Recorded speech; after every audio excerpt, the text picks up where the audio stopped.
Roxy.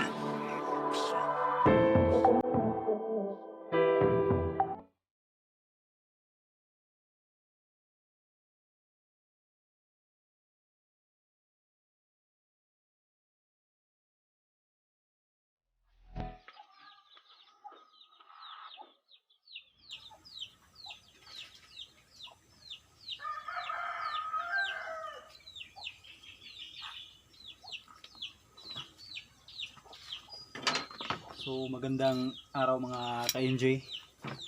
Ito na po yung bolt action ng aking irga na DIY na ginagawa. Yan, itong ginamit kong bolt niya is yung side mirror ng motorcycle. Yung ball joint, ito yun sa yun lang para magiging silbing bolt niya yung ating kasahan. So ito yun, yan yung pilit pusher natin ito. So ginawa ko ito, pinamachine ko to, tapos dinugtungan ko ng yung side mirror, ang ball joint na tinanggal ko dito. Ito yun. So ito naman yung guide, so dito siya maglalaro, yon yung bolt natin. So kakasa mo, sorry, may butas na siya dito.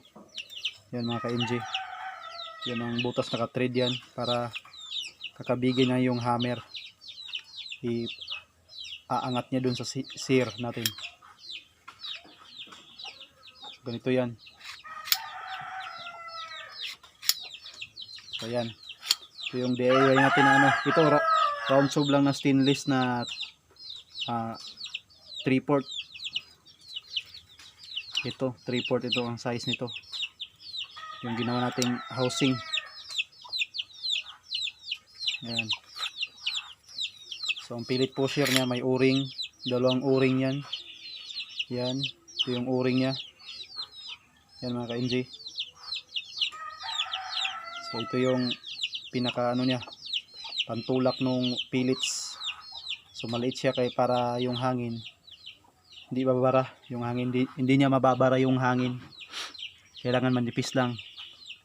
Dito ngayon maglulod ka dito ng pilit. Yan. Dito. Maglulod ka ng pilit ng hollow point. Tutulak din patungo sa barrel. So may transfer port dito ilalagay. Isusulda pa natin to. So lamang po mga ka-MJ, maraming salamat sa inyong suporta, and subscribe nyo ang channel. So ang ginawa, kung gustong mag DIY, so ganyan lang yung pag DIY ko ng yung pag DIY natin ng bolt action. So pinakasimple lang to, round tube na stainless, mga 8 inches, 7.5 o 7 inches yung haba ng ating bolt housing. So simple lang ang gumawa. So weld lang natin dito.